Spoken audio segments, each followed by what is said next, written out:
menghadapi penyakit yang luar biasa. Penyakit itu bukan penyakit medis, tapi penyakit yang dilakukan oleh karena roh yang menguasai dia, roh jahat yang menguasai kehidupan Maria Magdalena. Bukan satu roh, tapi 7 roh yang merasuk dalam hidup Maria Magdalena, dan itu tentu luar biasa yang dialami oleh Maria Magdalena. Nah, saudaraku sekalian, kita akan melihat kehidupan Maria Magdalena ini supaya kita mendapat kasih dan pemeliharaan Tuhan. Kita akan melihat di dalam Markus pasal Injil Markus pasal 16 ayat 9 sampai dengan ayat yang ke-11 ya. Injil Markus pasal 16 ayat 9 sampai ayat yang ke-11. Demikianlah firman Tuhan. Setelah Yesus bangkit pagi-pagi pada hari pertama minggu itu, ia mula-mula menampakkan dirinya kepada Maria Magdalena. Daripadanya Yesus pernah mengusir 7 setan.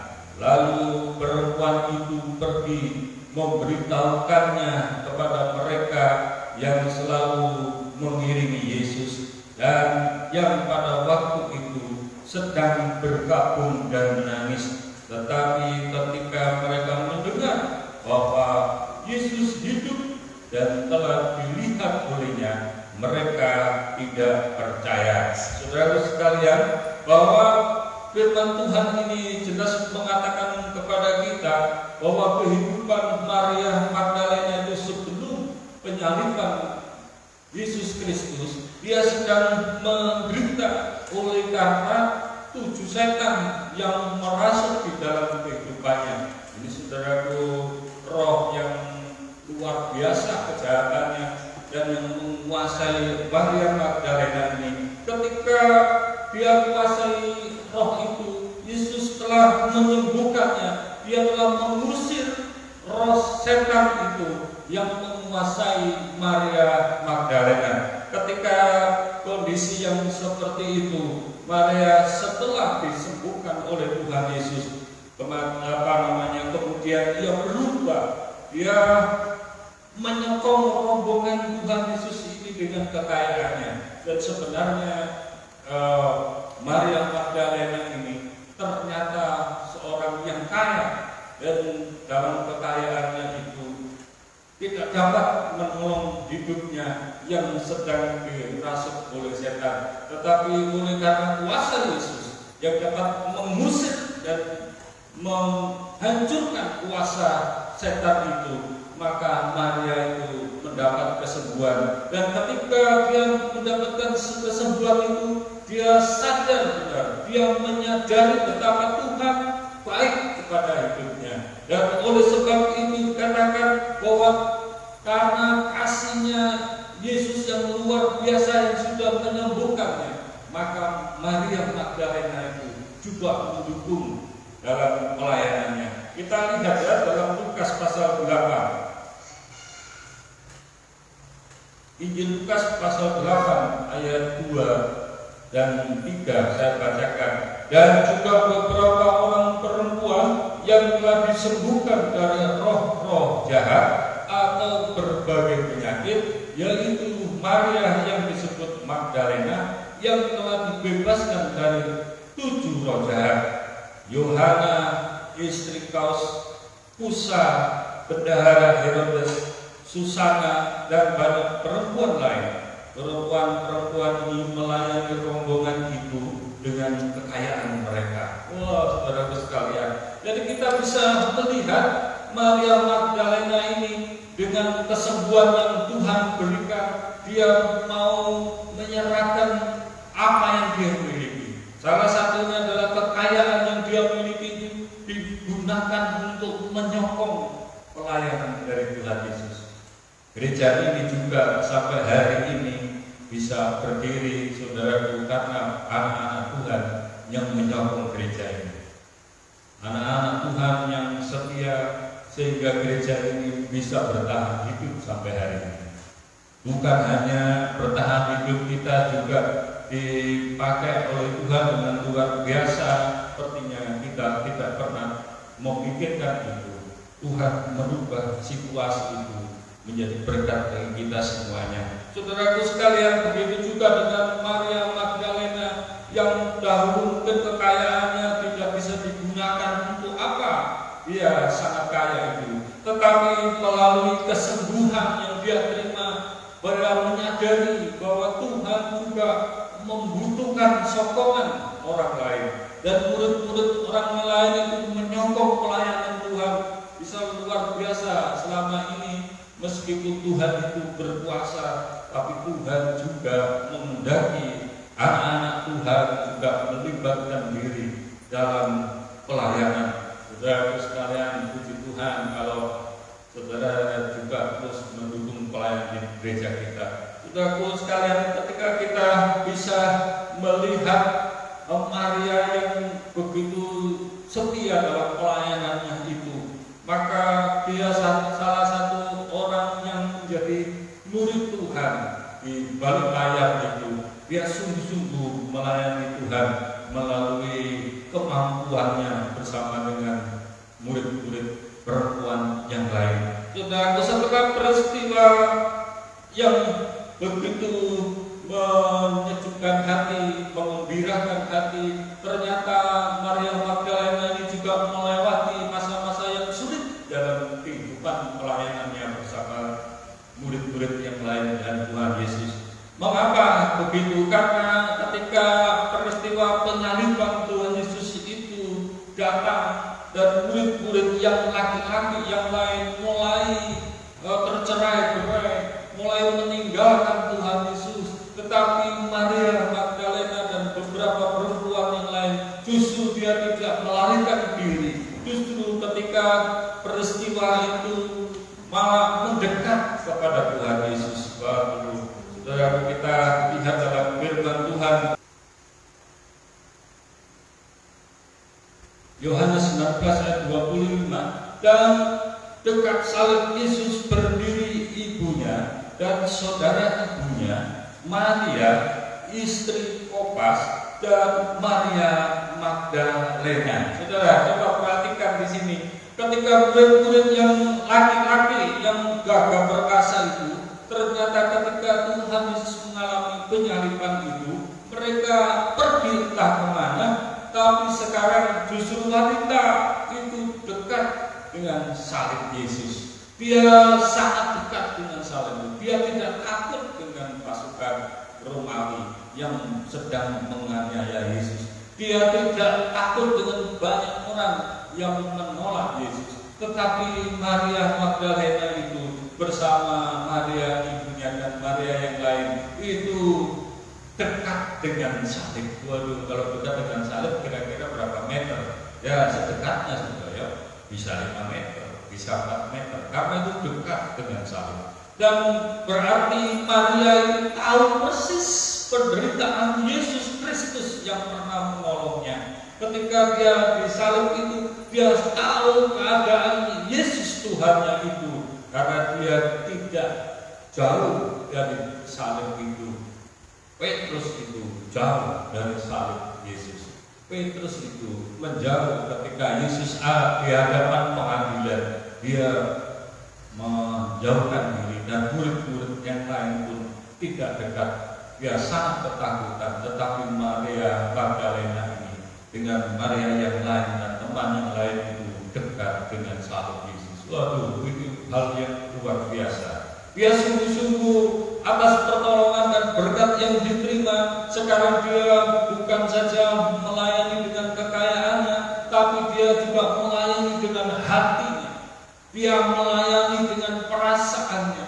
Dia melayani dengan sungguh-sungguh situasi yang menakutkan itu.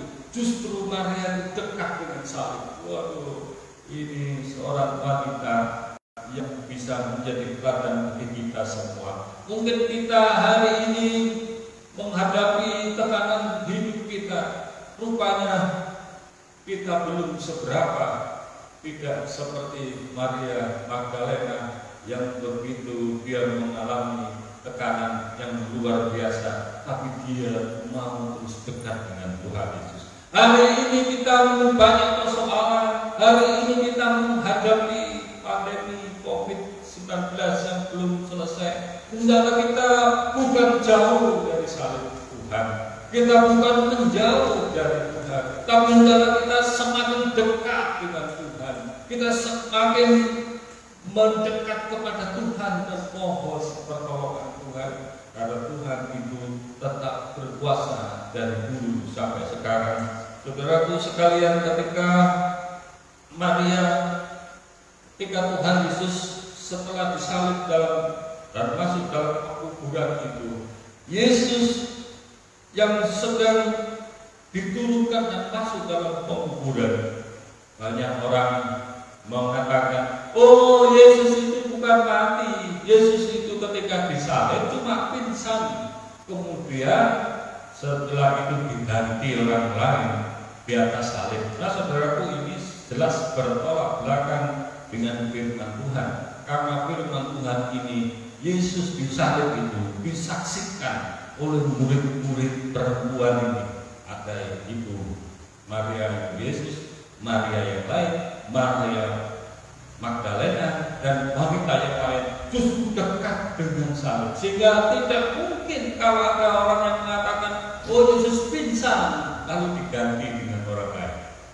Itu tidak mungkin, karena laporan firman Tuhan ini jelas murid-murid tahu persis, apalagi dengan pasukan Romawi yang begitu terkenal kejam, disiplin dan kejam. Tidak mungkin mengganti Yesus di atas kayu salib lalu dengan orang lain. Bagaimana dengan dua orang yang lain? Wah, itu jelas tidak adil, dan itu pun tidak akan mungkin terjadi. Karena kalau Yesus diturunkan, berarti yang dua orang itu juga harus diturunkan. Karena prajurit Romawi itu sudah terkenal dengan kedisiplinannya, ketegasannya, termasuk kekejamannya. Itulah pada zamannya bisa menguasai dunia ini. Saudara sekalian, ketika Tuhan Yesus itu masuk dalam lubang pekuburan, Maria Magdalena juga tidak jauh, tidak menjauhi peristiwa itu, tidak meninggalkan Yesus, tetapi dia justru membantu dalam penguburannya. Waduh, ini luar biasa. Maria Magdalena bersama teman-teman yang lain itu. Dikatakan dalam Markus pasal 27 ayat 56. Dan ada di situ banyak perempuan yang melihat dari jauh, yaitu perempuan-perempuan yang mengikut Yesus dari Galilea untuk melayani Dia. Di antara mereka terdapat Maria Magdalena dan Maria ibu Yakobus dan Yusuf dan ibu anak-anak Zebedeus. Nah saudaraku, setelah ini dia masuk di dalam penderitaannya, tapi Maria dan yang lain itu tetap dekat dengan situasi itu. Dikatakan ayat 57, menjelang malam datanglah seorang kaya, orang Arimatea yang bernama Yusuf, dan yang telah menjadi murid Yesus juga. Ia pergi menghadap Pilatus dan meminta mayat Yesus. Pilatus merintahkan untuk menyerahkan kepadanya, dan Yusuf pun mengambil mayat itu, mengapaninya dengan kain lengan yang penuh, yang putih bersih, lalu membaringkannya di dalam kuburnya yang baru, yang digalinya di dalam bukit batu. Dan sesudah menggulingkan sebuah batu besar ke pintu kubur itu, pergilah ia, tetapi Maria Magdalena dan Maria yang lain tinggal di situ, duduk di depan kubur itu. Wah, saudara perhatikan di sana. Ketika semua lari, justru Yusuf dari Arimatea yang menurunkan jenazah Yesus disalib itu kemudian dimasukkan di dalam kubur. Setelah dalam kubur itu kemudian Yusuf itu Arimatea, tentu dia memerintahkan anak buahnya ya, karena itu batu yang besar, ditutuplah itu kubur itu. Dan Maria tidak pergi dari tempat itu, dia tidak atas-atas pergi, tetapi justru duduk di depan batu yang besar ini. Wah, saudaraku, apa yang dibuat Maria Magdalena? Tentu kita bisa menafsirkan yang berbagai macam hal. Dia kok tidak takut, dan kemudian dia merenungkan dirinya, Allah yang luar biasa, Tuhan yang dia sembah sekarang mengalami peristiwa yang tidak disangka-sangka menurut pikirannya, mati dikubur di depannya, dan dia tahu persis Yesus itu sudah dimasukkan di kubur dan kemudian ditutup dengan batu yang besar. Tapi Maria tetap menunggu di kubur itu, karena mungkin dia juga pernah mendengar firman Tuhan, kan firman Tuhan mengatakan bahwa Yesus itu akan bangkit di hari yang ketiga. Dia sungguh-sungguh menanti pengharapan itu. Ketika peristiwa itu yang terjadi, itulah sebabnya firman Tuhan yang kita baca tadi itu, karena kesungguhan Maria Magdalena yang melayani Yesus itu selama dia masih hidup, kemudian dia melayani dalam penyalibannya, dia dekat dengan salib. Ketika dalam penguburan dia menunggu di depan kubur itu, Tuhan Yesus tahu kesetiaan dari Maria Magdalena. Itulah sebabnya ketika hari yang ketiga Yesus bangkit pagi-pagi benar itu, yang pertama ditemui itu bukan Petrus, yang pertama ditemui itu bukan murid-murid yang lain, tapi yang pertama ditemui adalah Maria Magdalena. Saudaraku, di sini kita bisa mengerti kesetiaan kita kepada Tuhan itu pasti akan dibalas oleh Tuhan, seperti Maria Magdalena yang melayani dengan kekayaannya, dengan kasihnya, dan pada waktu dia di depan kubur, dia menunggu Allahnya yang akan bangkit seperti janjinya. Tapi pada hari yang ketiga, Yesus itu benar-benar bangkit dari kematian. Yesus hidup kembali. Ini yang luar biasa. Bukankah Tuhan Yesus mengakui bahwa dia adalah kebangkitan dan hidup? Yesus sudah memberikan bukti dia bisa membangkitkan orang mati. Anak Yairus dibangkitkan, anak laki-laki dari janda Naim itu dia bangkitkan. Tapi sekarang dia juga mati. Saudaraku, ada pertanyaan, bagaimana mungkin dia bisa hidup? Tapi sesuai dengan perkataannya, Yesus itu bangkit kembali di hari yang ketiga. Dan pertama kali dia bangkit itu menemui Maria Magdalena. Wah, luar biasa. Jadi kesetiaan kita ini tidak sia-sia, saudaraku. Seperti Maria itu yang sungguh mengasihi Tuhan, dia mengikuti pelayanannya, dibalas oleh Tuhan. Pertama kali dia bangkit itu menemui Maria Magdalena. Itulah sebabnya ketika peristiwa sesudah penyaliban itu Maria sempat menangis di kubur Yesus. Dicatat dalam Yohanes 20 ayat 11 sampai 19 itu. Bahkan oleh karena kesedihannya itu, dia menyangka orang yang menemui ini justru disangka orang lain. Mungkin dia menyangka Pak Bon, ya, makanya dia ditanya apa? Engkau tahukah siapakah yang mengambil jenazah di sini? Dia menyangka dengan salah sangka oleh karena begitu sedihnya, sehingga dia tidak bisa melihat yang berdiri di siapa. Tapi ketika kita melihat di dalam firman Tuhan dalam Yohanes 20 ayat 16, dan kata Yesus kepadanya, Maria. Maria berpaling dan berkata kepadanya dalam bahasa Ibrani, Rabuni, artinya guru. Kata Yesus kepadanya, janganlah engkau memegang aku, sebab aku belum pergi kepada Bapa, tetapi pergilah kepada saudara-saudaraku dan katakanlah kepada mereka bahwa sekarang sekarang aku akan pergi kepada Bapakku dan Bapamu, kepada Allahku dan Allahmu.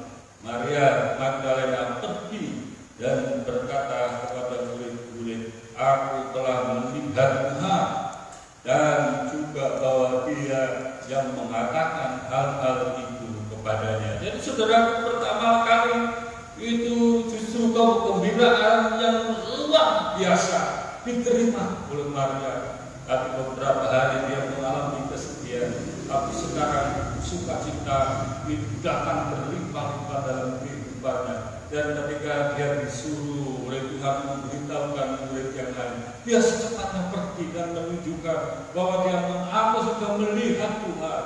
Waduh, ini luar biasa.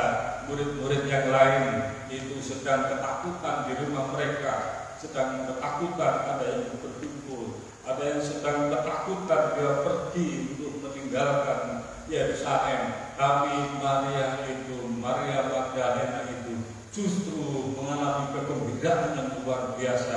Dia datang memberitahukan bahwa Tuhan Yesus sudah bangkit. Nah, saudara sekalian, masakah kita tidak bisa menerima kenyataan bahwa Tuhan itu memang bangkit? Dan kalau Maria itu mengetahui persis peristiwanya, maka kita bisa percaya kepadanya. Karena firman Tuhan juga mengatakan kepada kita bahwa berbahagialah orang yang tidak melihat namun percaya. Kita percaya kita adalah orang-orang yang berbahagia, yang sudah diberkati oleh Tuhan. Demikianlah saudaraku, firman Tuhan. Biarlah kita melihat suatu kenyataan faktanya, Maria Magdalena itu dirasuki 7 setan, tetapi disembuhkan oleh Tuhan Yesus dan menjadi saksi hidup bagi pelayanannya. Dan sehingga kita mengetahui hari ini bahwa dia salah satu contoh bagi kita dalam kita menghadapi persoalan hidup kita, ketika menghadapi kesulitan. Janganlah menjauh dari Tuhan, tetapi semakin hari kita semakin dekat kepada Tuhan, biar Tuhan itu menopang dan memberkati kita semua. Haleluya. Demikianlah firman Tuhan. Mari kita akan berdoa. Bapa di surga, Engkau memberkati pemberitaan firman-Mu yang sudah